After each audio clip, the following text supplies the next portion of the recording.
Good morning दोस्तों। कैसे हैं आप लोग? आशा करती हूँ ठीक होंगे, है ना। तो खुद पर विश्वास करना सबसे बड़ा साहस, और ये साहस करते रहें। आप लोगों को आप लोगों को स्वागत है आप लोगों के ही क्लास में। AFT स्पेस एडू बूस्ट में, है ना। जो भी नॉलेज है आपको जिस क्षेत्र में पढ़ा रही हो उसको और वहाँ से बूस्ट करें, है ना। ताकि सिलेक्शन का जो मंजिल है, आप लोगों का जो मंजिल है वो और करीब आ जाए जल्दी, है ना। तो चलिए, सकारात्मक सोचें और सकारात्मक रहे। और क्योंकि सकारात्मकता ही वो ऊर्जा है जो हमें हमें हर मुसीबत में लड़ने का ताकत देता है ना। और आगे बढ़ने का ताकत देता है। हमें नीचे नहीं होने देता, या फिर हमें क्या बोलते हैं, डिमोरलाइज नहीं करता, है ना। तो आप हमेशा ये सोचिए, मैं अभी हमेशा कहते रहती हूँ आपको। तो चलिए, आज आज ना जो पॉलिटी का ना जो आर्टिकल्स 19 और 22 में पढ़ा दी हूँ, आप देखेंगे वहाँ जाके, है कि नहीं। जो सब्जेक्टिव देखेंगे, फिर ऑब्जेक्टिव देखेंगे, और फिर लक्ष्मीकांत देखेंगे, है ना। ये 3 सोर्स है। ये इनफ है आपके सिलेक्शन के लिए। पॉलिटी से जितने भी क्वेश्चन हर एग्जाम में देखिएगा, हर कॉम्पिटिटिव जितने भी एग्जाम है उसमें 10, 15, किसी किसी में तो 20 भी क्वेश्चन आ जाते हैं, है ना। तो सिलेक्शन के लिए एक नंबर ही आपको इन कर देता है और एक नंबर आउट कर देता है ना। तो इन और आउट के गेम में आप हर एक नंबर को जोड़े उसमें, ताकि ये आप इन हो आउट ना हो। ठीक है, चलिए। तो आज मैं स्वतंत्रता का अधिकार के बारे में पढ़ाऊंगी आप लोग को। आप देख लेंगे कि अनुच्छेद 19, 20, 21, 22, है ना। तो वो स्वतंत्रता का अधिकार है। 4 अधिकार है। तो 1, 2, 3, 4, है ना। तो स्वतंत्रता का अधिकार में ये 4 अधिकार इंक्लूड है। इसमें क्या क्या बोला गया है उसमें आप उसको सब्जेक्टिव देखेंगे। ऐसे जितने भी क्वेश्चन आप बन सकता था मैं बना दी हूँ। आप सब्जेक्टिव करके ऑब्जेक्टिव बनाएंगे और लक्ष्मीकांत पढ़ेंगे, ठीक है। या जो NCERT पढ़े हैं, लक्ष्मीकांत पढ़े हैं, तो ये बनाए। और फिर इसके ऑब्जेक्टिव मेरे क्लास देखें। फिर आप देखें कि आप जो जो स्तर पे थे, जितना क्वेश्चन आप कर लेते थे, जितने भी एग्जाम में आ रखे हैं, और उसके बाद कितना आप कर लेते हैं, है ना। तो खुद को मतलब कि खुद को मतलब कि जांचने का बेस्ट तरीका है कि आप ये क्लास करके आप फिर से क्वेश्चन बनाए, पहले बनाए और फिर बनाए। तो कितना क्वेश्चन आपका ऐड हो रहा है, तो वो हमारे क्लास के लिए प्लस पॉइंट है और आपके लिए भी, ठीक है। चलिए, क्वेश्चन नंबर 1 क्या बोलता है कि अनुच्छेद 19 किससे संबंधित है। ठीक है, अब देखिए, मैं बार बार नहीं बताऊंगी कि 1919 आर्टिकल्स में क्या है। 7 थे फंडामेंटल राइट्स इसके, ठीक है। तो एक निकाल दिया गया संपत्ति का अधिकार, तो अब 6 बचे हैं, है ना। तो अब ध्यान रखेंगे कि तो अनुच्छेद 19 किससे संबंधित है। तो अनुच्छेद जो है जो 1 है वो है व्यक्तियों की स्वतंत्रता का अधिकार देता है ना। व्यक्ति को बोलने का अधिकार, कहीं बचने का अधिकार, व्यापार करने का अधिकार, सभा करने का अधिकार, है ना। तो ये क्या किसके कौन से आर्टिकल्स के तहत देता है? 19 के तहत, ठीक है। अब क्वेश्चन नंबर 2 क्या बोल रहा है कि अनुच्छेद जो 19 है कितने स्वतंत्रता देता है। देखिए, पहले 7 था, पर वो संपत्ति का अधिकार इसमें हटा दिया गया है। तो अब कुल कितना बचा है? 6, है ना। तो इसका ऑप्शन क्या हो जाएगा? बी, ठीक है, ध्यान रखेंगे। देखिए, वेरी वेरी इंपॉर्टेंट और all exam, all question for all examination like UPSC, PCS, UGC net, UP पेट, जितने भी हैं कंपटीटिव जितने भी एग्जाम है, वेरी वेरी इंपॉर्टेंट, ओके। तो अनुच्छेद 19 के स्वतंत्रताओं में कौन शामिल नहीं है? जो स्वतंत्रता जो 6 है, संपत्ति का अधिकार तो निकाल दिया गया, बट अब कौन से जो इसमें है, ये चारों में से कौन सा है जो वो नहीं है ना। देखिए, इसको संपत्ति का अधिकार को हटा दिया गया था ना। तो इसका आंसर हो जाएगा, देखिए, नहीं पूछ रहा है जी, ठीक है।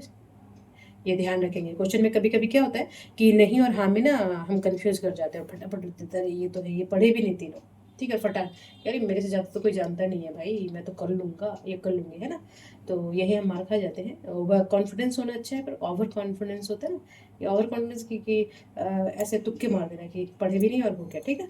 तो आर्टिकल 19 के स्वतंत्रताओं में कौन शामिल नहीं है, तो इसमें देखेंगे क्वेश्चन नंबर 3 में देखेंगे कि संपत्ति का अधिकार शामिल नहीं है। अभिव्यक्ति के समय अभिव्यक्ति के स्वतंत्रता की अभिव्यक्त करने का, भाषण देने का, अपने को एक्सप्रेस करने का स्वतंत्रता है। शांतिपूर्ण सभा करने की स्वतंत्रता है, पर निशस्त्र ना, ये नहीं कि हम गन वन लेके खड़ा हो गए और बोल रहे सब कर रहा हूँ, ये नहीं डरा रहे सब सबको, कोई आएगा तो भून देंगे, भून के रख देंगे, है ना।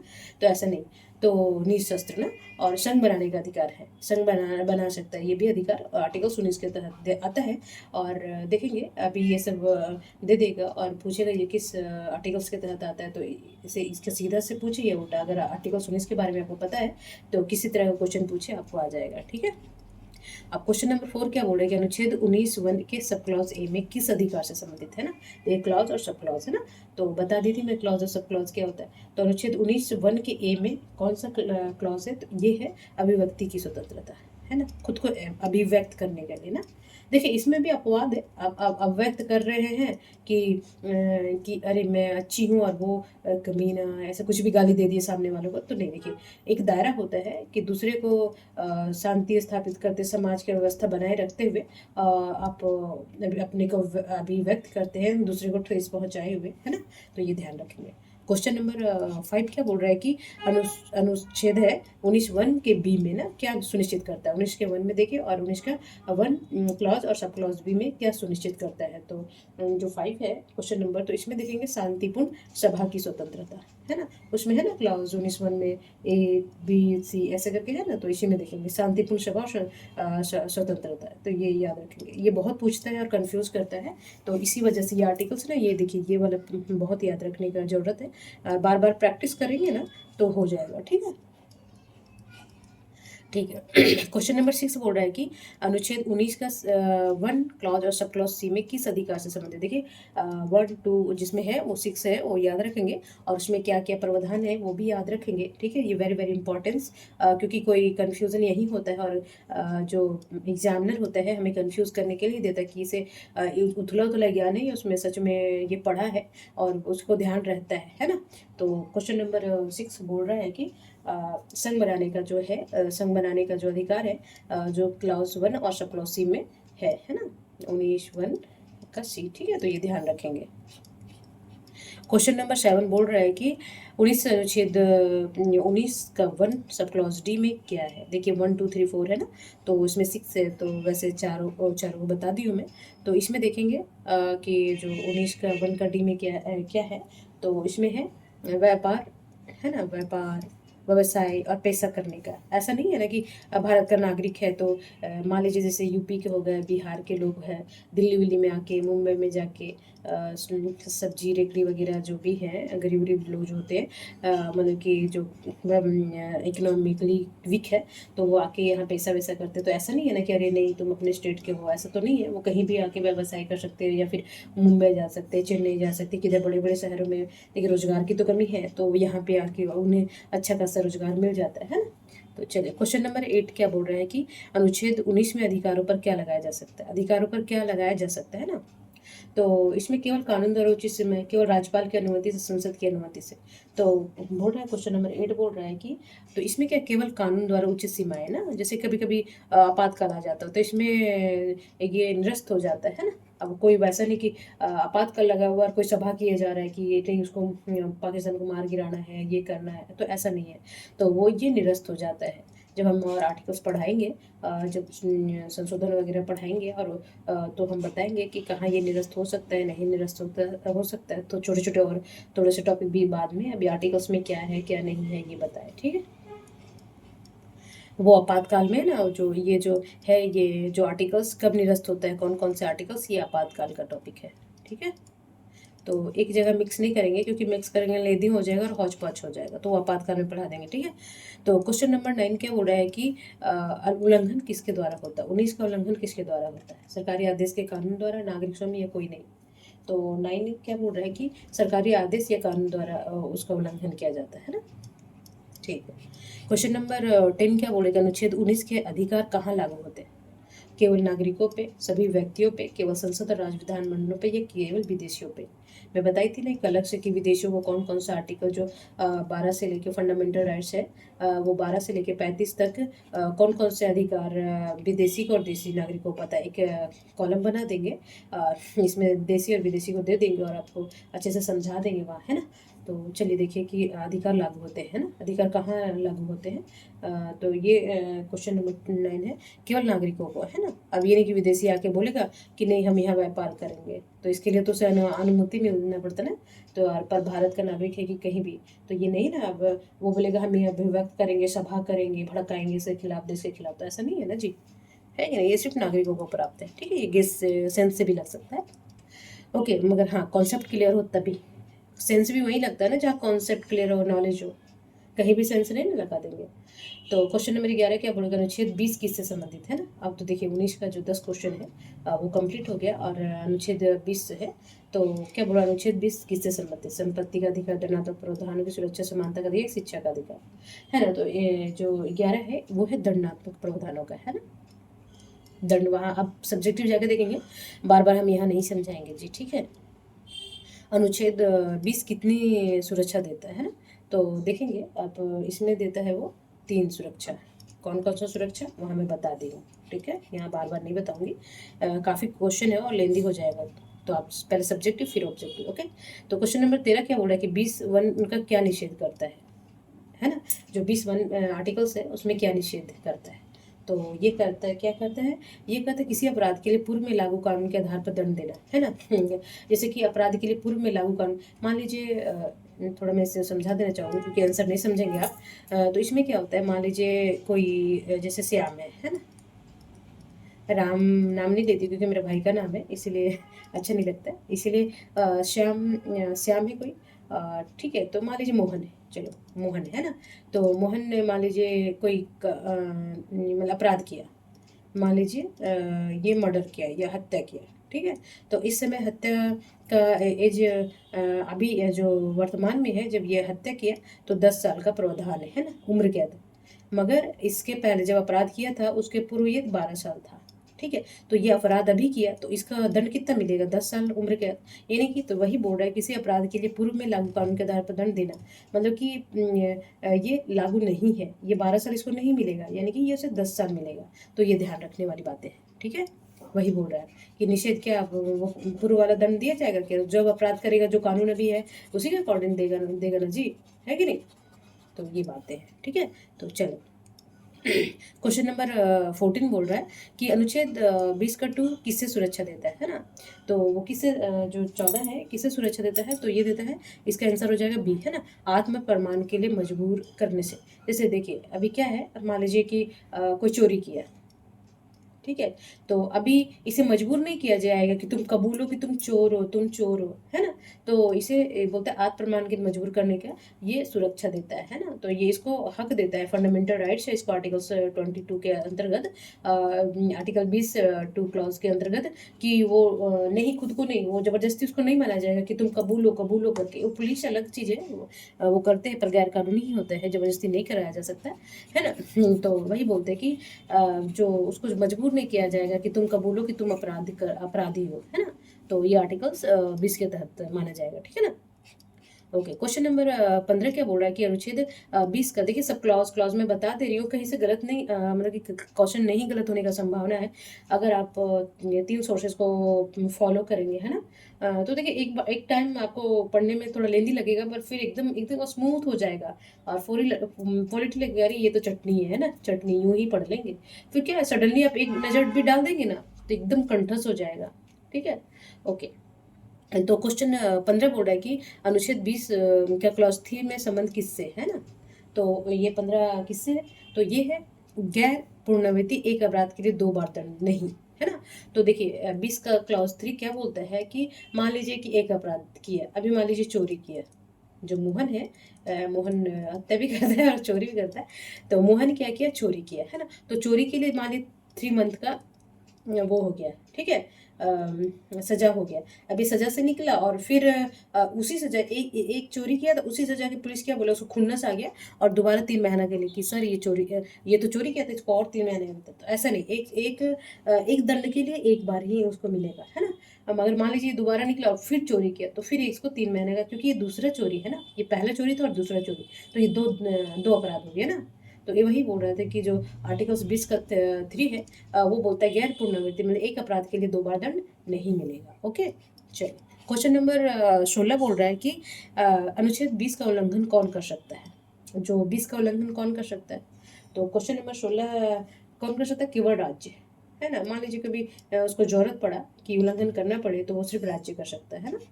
चलिए, क्वेश्चन नंबर 17 बोल रहा है कि पूर्वव्यापी कानून से सुरक्षा किस अनुच्छेद में है। तो अभी मैं ऊपर पढ़ाई हूँ और ध्यान होगा आप लोगों को कि ये होगा आर्टिकल्स 20 का 1, है ना, क्लॉज 1। अभी देखिए, दोहरे खतरे का सिद्धांत अभी ऊपर ना नहीं बोल कि एक एक अपराध के लिए एक ही बताए थे, तो किस अनुच्छेद से संबंधित है। दोबारा दोबारा हो जा रहा है, एक बार उस तरह से पूछा, एक बार इस तरह से, तो आप लोग को एक मतलब अच्छा बन जाना चाहिए ना। आर्टिकल्स 20 का क्लॉज 3, ठीक है, ध्यान रखेंगे। क्वेश्चन नंबर 19 का क्या बोल रहा है कि अनुच्छेद 20 का मुख्य उद्देश्य क्या है ना। तो क्या बोल रहा है कि 19 क्या बोलता है कि देखिए, अभी सब इसी का चल रहा है, तो ये आपको ऑप्शन से ज़्यादा समझ में आ जाएगा गया होगा कि नागरिकों को दंडात्मक प्रावधानों से सुरक्षा, है ना। जो दंड है, नागरिकों को दंडात्मक प्रावधानों से सुरक्षा, जो दंड है उसमें कुछ वकील करने का, खुद जबरदस्ती खुद को गुनहगार साबित ने बुलवाने का, प्रेशर नहीं करने का, 24 घंटे के अंदर उपस्थित करने का, है ना। तो ये सब क्या है, आर्टिकल्स 20 के तहत ही तो है, ठीक है। क्वेश्चन नंबर 20 क्या बोल रहा है कि अनुच्छेद 20 केवल किस कानून किस पर लागू होता है। ये विदेशियों पे भी लागू होता है, देशियों में। बोली बार बार कि मैं इसको अलग से कर दूंगी, आप हड़बड़ाए नहीं, वो आप सारे खाली पेशेंस रखे, मैं धीरे धीरे से आप कुछ पढ़ा दूंगी, है ना। बट उसमें टाइम लगता है, मुझे भी टाइम लगता है पढ़ने से ज़्यादा मुझे पढ़ाने में टाइम लगता है, ओके। क्योंकि मुझे क्वेश्चन तैयार करना पड़ता है, टॉपिक तैयार करना पड़ता है, फिर क्वेश्चन तैयार करना पड़ता है, फिर पीडीएफ तैयार करना पड़ता है, और उसके बाद क्लास रिकॉर्ड करना पड़ता है। देखिए कितने तरह से मेहनत लगता है ना एक क्लास बनाने में। इसलिए इस मेहनत को आप लोग फ़ायदा उठाएं, ठीक है। क्वेश्चन नंबर 20 क्या बोल रहा है कि अनुच्छेद 20 केवल किस पर लागू होता है ना। तो आप देखेंगे कि ये नागरिकों पे, है ना, नागरिकों पे लागू होता है, अब ये नहीं कि विदेशी पे, ठीक है। अनुच्छेद 21 बोल रहा है कि क्या प्रदान करता है। जो अनुच्छेद 21, अब देखिए वहाँ पे 10 क्वेश्चन हो गया 19 से, और 10 क्वेश्चन हो गया 20 से, आर्टिकल अब 21 आ गया, ठीक है। तो ऐसे मैं थोड़ा थोड़ा बांट बांट के दी हूँ ताकि सारे आर्टिकल से कुछ कुछ क्वेश्चन कवर हो जाए। तो आर्टिकल 21, अनुच्छेद 21 क्या प्रदान करता है, तो ये जो 21 है वो ये क्या करता है, जीवन और व्यक्तिगत स्वतंत्रता का अधिकार देता है, जीवन जीने का अधिकार, है ना। तो उसमें बहुत सारे प्रावधान है, मैं बोली थी 3-4, मैं बता दी 5-6, बाकी अब लक्ष्मीकांत में एक लिस्ट है, एक दो बार नजर दौड़ा लेंगे उसमें, है कि नहीं। उतना संभव नहीं है उतना सारा बताना है एक क्लास में ना क्योंकि बहुत सारा है, पीडीएफ भी बहुत लेंदी हो जाएगा और उतना और बोर हो जाइएगा। बस एक भरवाली बता देते कि हाँ, साफ पानी पीने का, निजता का अधिकार, और फिर स्वच्छ वायु लेने का अधिकार, ये सब तो एक बार आप जाके वहाँ नज़र दौड़ा लेंगे ना, तो आपका सब कुछ हो जाएगा। मान लीजिए कभी ऑप्शन में दिया तो मार तो सकेंगे आप, लेकिन नहीं, मतलब कि करेक्शन करेक्ट कर पाएंगे। क्वेश्चन नंबर 21 का मूल कथन क्या है, तो इसमें चारों में से मूल कथन क्या है, तो आप देखेंगे कि किसी भी व्यक्ति को कानून द्वारा स्थापित प्रक्रिया के अलावा उसके जीवन और व्यक्तिगत स्वतंत्रता से वंचित नहीं किया जाएगा, है ना। देखिए, कानून अगर कानून प्रक्रिया, मान लीजिए वो कानून प्रक्रिया क्या हो गया, मान लीजिए वो हत्या किया या चोरी किया, उसके अलावा जेल में डाले, अब वो बोलेगा अपराधी कि नहीं, मुझे जीवन जीने का अधिकार है, तुम जेल में कैसे बंद कर दिया, है ना। तो वो उसके अंतर्गत नहीं होगा ना वो, क्योंकि ये कानून के द्वारा स्थापित प्रक्रिया के विरुद्ध हो जाएगा ना। तो इसी वजह से ये बोल रहा है कि किसी भी व्यक्ति को कानून के द्वारा स्थापित प्रक्रिया के अलावा, है ना, जो अलावा है, जो कानून नियम बनाता है, उसके जीवन व्यक्तिगत स्वतंत्रता से वंचित नहीं किया जाएगा, ठीक है जी, ध्यान रखेंगे। देखिए, पॉलिटिक्स समझने का चीज़ है। सब बहुतों को लगता होगा नहीं बस ऐसे, इसीलिए क्वेश्चन गलत होता है। हर एक वर्ड को ना हम पढ़ेंगे अच्छे से, है ना, ठीक है। क्वेश्चन नंबर, अनुच्छेद 21 के अधिकारों में क्या शामिल है ना। इसमें दंडात्मक सुरक्षा, व्यक्तिगत स्वतंत्रता, जीवन का संरक्षण, है ना। तो 23 का देखेंगे, इसमें दोनों है, ए और बी। देखिए, जीवन का संरक्षण, है ना, जीने का अधिकार, व्यक्तिगत स्वतंत्रता, निजता का अधिकार क्या है, व्यक्तिगत स्वतंत्रता है, स्वच्छ वायु, वातावरण या शांत प्लेस में रहने का, अकेले रहने का, तो व्यक्तिगत स्वतंत्रता ही तो है। तो इसमें ये टिक नहीं मार दीजिएगा, ठीक है, इसमें ये हो जाएगा ठीक है जी, ध्यान रखेंगे। क्वेश्चन नंबर 24 बोल रहे कि अनुच्छेद 21 पर किसके निर्णय ने इसका विस्तार किया है। मतलब कि 21 कौन सा केस था जो इसका विस्तार मिला है ना, जो थोड़ा सक्रिय था और उसमें ऐड किया गया निजता का अधिकार, ये फलाना फलाना, है ना। तो 24 का क्या आंसर हो जाएगा, ये मेनका गांधी बना भारत संघ, है ना। मेनका गांधी को पहचानते हैं ना, ठीक है। तो ये मेनका गांधी बना भारत संघ के द्वारा। तो क्वेश्चन नंबर 25 बोल रहा है कि अनुच्छेद 21 के अनुसार जीवन का अधिकार क्या केवल जीवित रहने तक ही सीमित है। है ना। तो कि खाली हाँ जी लिए तुम जियो, सांस लो, और है ना। तो इसका क्या है, किस सीमित है, ये बड़ा है नहीं। देखिए क्यों नहीं है, मैं ये बता रही हूँ कि ये सीमित क्यों नहीं है। क्योंकि देखिए नहीं, इसका विस्तार जीवन की गुणवत्ता पे। अब स्वच्छ वायु क्या है, स्वच्छ वायु क्या है, ये तो गुणवत्ता है ना जी। ठीक है, निजता क्या है, ये गुणवत्ता हो गया। अलोन पर अकेले रहने का क्या एक गुणवत्ता में आ गया। तो ये सिर्फ जीवन जीने तक ही नहीं, इसका जीवन की गुणवत्ता तक भी इसका विस्तार हो सकता है, उसका है ना। क्वेश्चन नंबर 26 क्या बोल रहा है कि अनुच्छेद 21 का उल्लंघन किससे होता है ना। अगर जो इसका उल्लंघन होगा तो वो किससे होगा, तो सरकारी आदेश या कानून के द्वारा, है ना। अब मान लीजिए कि कोई काम करके अकेले बैठा है, बोला कि नहीं मुझे कोई मत छुएगा, ये मेरा जीवन जीने का अधिकार है, ऐसा नहीं है ना। वो सरकार का आदेश और कानून के तहत ही तो उसको पकड़ा जाएगा ना कि ये अपराध किया। तो ये अपराधी की श्रेणी में ना कि एक व्यक्तिगत इसके पास जुड़ गया अपराध, है ना। तो ये है, ठीक है। क्वेश्चन नंबर 27 क्या बोल रहा है कि अनुच्छेद 21 के तहत व्यक्तिगत स्वतंत्रता में क्या शामिल है। इसमें गोपनीयता है, अपमान, आगमन का स्वतंत्रता है, मनमानी गिरफ्तारी की विरोध और सभी उपरोक्त में सभी, है ना। तो क्वेश्चन नंबर 21 के तहत 27 का क्या होगा, ये 27 का हो जाएगा आपका डी, मतलब सभी। देखिए गोपनीयता है ना कि निजता, आवागमन की स्वतंत्रता, कहीं आने का जाने का स्वतंत्रता भी तो आता है। मनमानी गिरफ्तारी, अब मान लीजिए बिना पूछने का तो अधिकार है, मनमानी गिरफ्तारी कोई करके थोड़ी चला जाएगा, ठीक है ना। क्वेश्चन नंबर 21 में कौन सा भाग का हिस्सा है, तो फंडामेंटल राइट्स कौन सा है, तो मौलिक अधिकार है जी, ठीक है, ये याद रखेंगे। 2 में नागरिक आ गया, 3 में मौलिक अधिकार आ गया, और 4 में फंड डीपीएस भी आ गया, डीपीएस भी पढ़ा दी हूँ, मूल अधिकार पढ़ा दी हूँ, और निर्देशक तत्व हो गया, केंद्र। अभी स्टार्ट करेंगे, देखिए छोटे छोटे टॉपिक करके ही स्टार्ट करेंगे।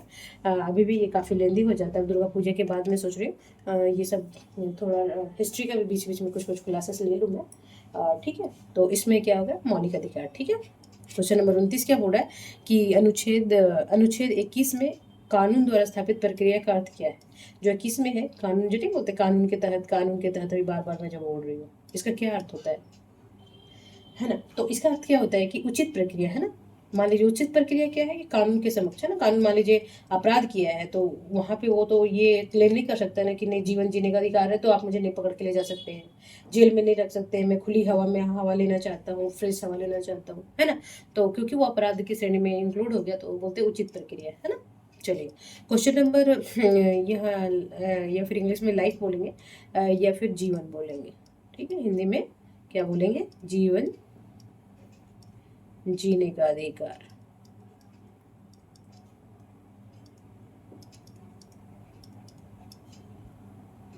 ठीक है जी। तो क्या बोल रहा है आर्टिकल, सॉरी क्वेश्चन नंबर 30 क्या बोल रहा है कि जो आर्टिकल है अनुच्छेद है 21 में लाइफ या जीवन जीने का अधिकार का अर्थ क्या है ना। तो इसमें क्या आ जाएगा, ये हो जाएगा जीवन की गुणवत्ता और सम्मान सहित, है ना। ये नहीं कि गुणवत्ता और सम्मान भी, उसे सम्मान भी दिया जाए, है ना। तो चलिए मैं थोड़ा सा मोटिवेट करती हूँ आप लोगों को, क्योंकि बीच बीच में थोड़ा सा बोलते हैं ना, थोड़ा सा मोटिवेशन भी ज़रूरी होता है। तो बोलते हैं कि जो है उसी में शुरू करो, जहाँ हो वहीं से शुरू करो, परफेक्ट मौके के इंतज़ार ना करो, ना करो कि सपनों का, क्योंकि ये सपनों को बर्बाद कर देता है ना। क्योंकि कोई परफेक्ट टाइम नहीं आता है और ये सपनों को बर्बाद कर देता है ना। बोलते हैं कि जहाँ पे हो, मतलब कि अब ऐसे नहीं कि 5 ईयर्स के होते हो स्टार्ट, हाँ वहाँ से स्टार्ट करो, एनसीईआरटी पढ़ो। तो बोलते हैं जहाँ पे हो, अगर आपका ड्रीम बन गया है, जिस दिन आपका ड्रीम बन जाता है, अब किसी किसी को तो पूरी लाइफ भी नहीं पता रहता उसको करना क्या है। सुबह उठे, खाए पिए, थोड़ा काम कुम किए, रात में सो गए, तो ड्रीम उसका वही है, तो उसके अकॉर्डिंग काम करता है ना। मान लीजिए आप सोच लिए कि हमें डीएम बनना है, एसडीएम बनना है, पुलिस बनना है, प्रोफेसर बनना है, बैंकर बनना है, फिर मैनेजर बनना है ना, सीए बनना है, फिर बिजनेस मैनेजमेंट करना है। तो ये जितना आपका जो ड्रीम है, आपका जब भी आपका ड्रीम मतलब कि सोच लिए आप, तभी से स्टार्ट कर दो। कोई उम्र का सीमा नहीं, कोई स्थान का सीमा नहीं। देखिए परफेक्ट टाइम कभी नहीं आता, परफेक्ट स्थिति कभी नहीं आता। अगर आप परफेक्ट टाइम के वेट करते रहेंगे ना, तो वो परफेक्ट टाइम का जो इंतज़ार है ना आपको बर्बाद कर देगा, है ना।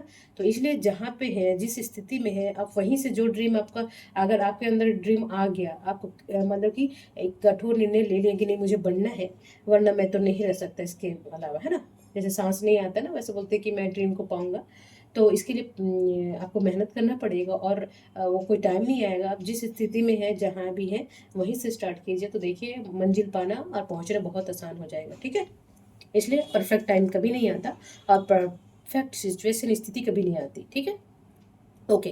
क्वेश्चन नंबर 31 क्या बोल रहा है कि अनुच्छेद 22 किससे संबंधित है। देखिए, अब उधर 10 दूना 20 उधर क्वेश्चन हो गया ना जी, तो अब 31 31 अनुच्छेद 22 हो जाएगा कि अनुच्छेद 22 किससे संबंधित है ना।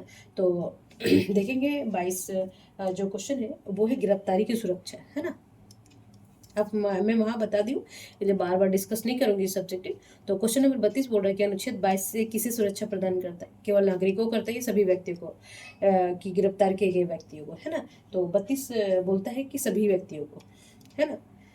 केवल सरकारी अवधि का सभी को देता है कि गिरफ्तारी, तो रीजन पूछना उसका अधिकार है ना जी। ठीक है, क्वेश्चन नंबर 33 क्या बोल रहा है कि अनुच्छेद 22 का क्लॉज 1 क्या कहता है ना।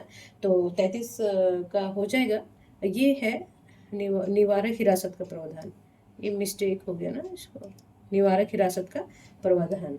ठीक है, क्वेश्चन नंबर 34 क्या बोल रहा है कि अनुच्छेद जो 22 है उसका 2 क्लॉज क्या कहता है, क्या अनुमति देता है। तो जो 2 अनुच्छेद 22 का 2 क्या बोलता है, तो ये बोलता है, देखिए ये बोलता है कि निवारक हिरासत ना, वही वाला क्वेश्चन आ गया। ठीक, क्वेश्चन नंबर 35 क्या बोलता है कि निवारक हिरासत अधिकतम कितने समय के लिए हो सकती है बिना न्यायिक समीक्षा के, है ना। तो मान लीजिए हम किसी को निवारक जो हिरासत होता है, तो मजिस्ट्रेट के सामने जो गिरफ्तार किया गया, मान लीजिए गिरफ्तार किया गया, तो गिरफ्तार के समय से देखिए सी से पूछता है, पर से पूछता है, वो आप वहाँ देख लेंगे सब्जेक्टिव में ना। तो ये क्या होता है, गिरफ्तारी क्या, तो 24 घंटे के अंदर मजिस्ट्रेट के सामने इसको मतलब कि प्रेजेंट उपस्थित करना जरूरी होता है। और वो कितने अधिकतम कितने समय तक वो न्यायिक समीक्षा के अंदर रहता है, वह हिरासत में रखा जा सकता है उसको अधिकतम, तो उसका आंसर हो जाएगा आपका 3 महीने तक, है ना। ठीक है, ओके, फिर न्यायालय को सौंप दिया जाता है। तो 36 क्वेश्चन क्या बोलता है, निवारक हिरासत में निगरानी कौन करता है। न्यायपालिका, राष्ट्रपति, संसद या राज्यपाल। जो निवारक हिरासत होते हैं उनके, उसमें कौन उनको सुरक्षा प्रदान करता है ना। तो आप देखेंगे उसमें न्यायपालिका करती है ना। ओके, अनुच्छेद 22 का उद्देश्य क्या है, दिख रहा है। ओके, पूरा क्वेश्चन लिख लेती हूँ मैं, कभी कभी ध्यान देना पड़ता है मुझे कैमरा पे भी ना। तो क्वेश्चन नंबर 37 बोल रहा है कि अनुच्छेद 22 का उद्देश्य क्या है। तो इसमें 22 क्या बोल रहा है, तो 22 बोलता है कि व्यक्ति को अवैध गिरफ्तारी से बचाना, राष्ट्रीय सुरक्षा सुनिश्चित करना, है ना। अवैध गिरफ्तारी, मान लीजिए किसी को 22-24 है वकील करने का, ये सब क्या है, अवैध गिरफ्तारी से बचना ही तो है। तो बोलते हैं कि उसे अधिकार है कि किस रीजन से मुझे पूछा गया, गिरफ्तार किया गया, है ना। तो ये आर्टिकल्स 22 के तहत आता है। ठीक है जी, हाँ। क्वेश्चन नंबर 38 क्या बोल रहा है कि अनुच्छेद 22 किसके लिए सुरक्षा नहीं देता।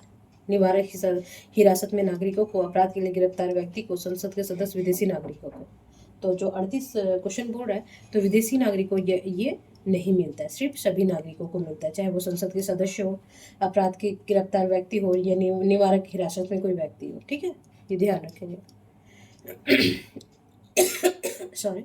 तो अब 39 क्वेश्चन क्या बोल रहा है कि अनुच्छेद 22 का क्लॉज 3 किसके लिए विशेष है, मतलब ना राज्य के नागरिकों के लिए, विशेष नागरिकों के लिए, वो किसके लिए विशेष है।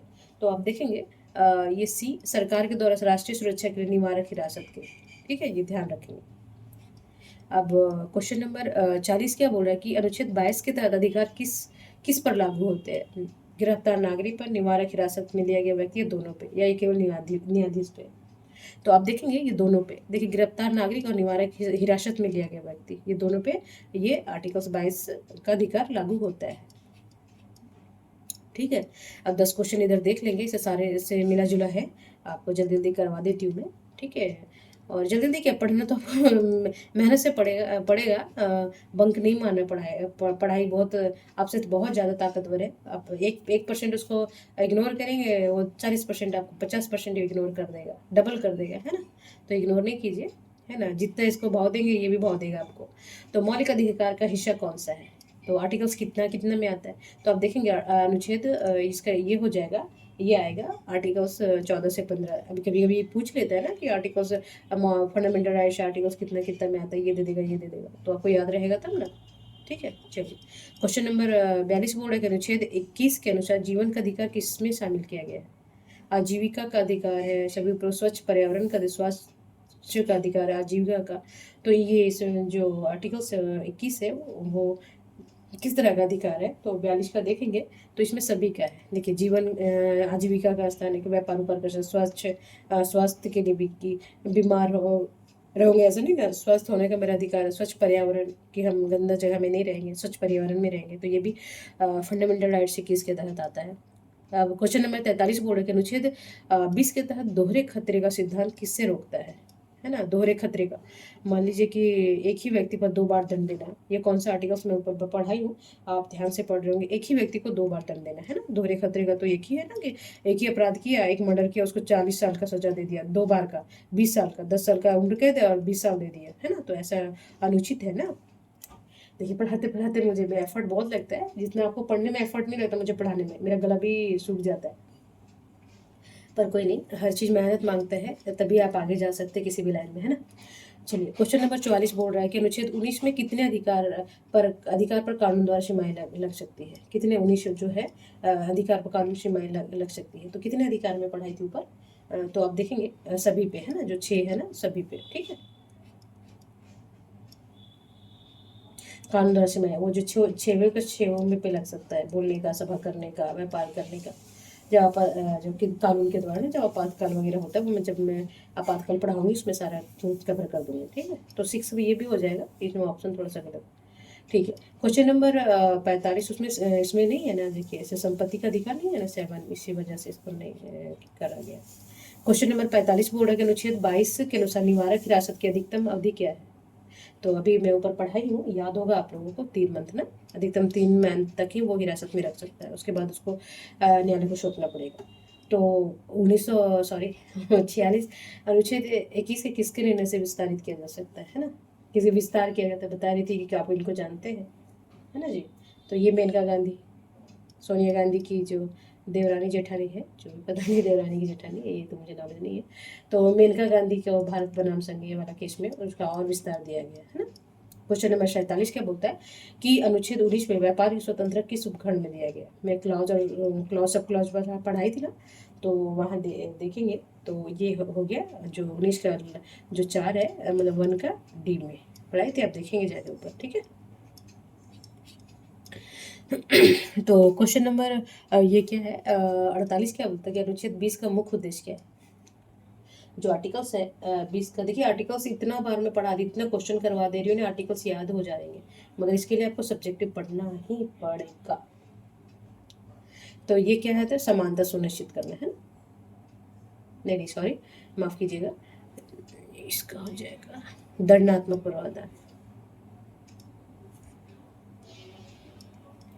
ठीक है। दंडात्मक प्रावधानों को नागरिकों को सुरक्षा देता है, ठीक है, ओके। अब 49 क्या बोलता है, देखिए आज का सेकंड लास्ट है, अनुच्छेद 21 में कानून द्वारा स्थापित प्रक्रिया का अर्थ क्या होता है ना? देखिए ये सब टर्मिनोलॉजी होता है, और ये समझना मीन्स कि आप मेंस के लिए प्रिपेयर हो रहे हैं, मतलब अच्छा कर सकते हैं मेंस में, और ऑब्जेक्टिव क्वेश्चन के लिए भी, है ना। तो 49 क्या बोलता है कि ये उचित और न्याय संगत प्रक्रिया ना, तो कानून द्वारा क्या है, उचित कानून में जो बना रखा है सभी नागरिकों के लिए ना, तो उचित और न्याय संगत प्रक्रिया, ठीक है। अब आज का क्लास का लास्ट क्वेश्चन है कि क्वेश्चन नंबर 50 अनुच्छेद 22 किस प्रकार के अधिकार से संबंधित है ना? जो 22 21 22 में पढ़ा दी हूँ, 20 21 22, तो 50 कौन सा है? तो ये है निवारक हिरासत और गिरफ्तारी का, ठीक है जी। तो चलिए समाप्त करते हैं आज का क्लास, एडुबूस्ट AFT एडुबूस्ट के क्लासेस को, और देखिए तब तक पढ़िए, खूब पढ़िए, अपने ड्रीम को अचीव कीजिए, सक्सेस को पाएँ, है ना। जिस काम के लिए बैठे हैं वो ज़रूर पाएँ आप लोग।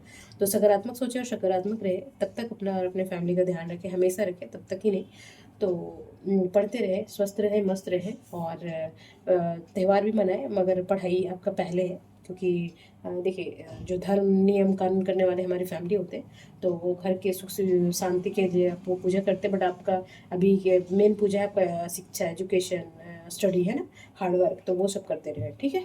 चलिए तब तक के लिए नमस्कार।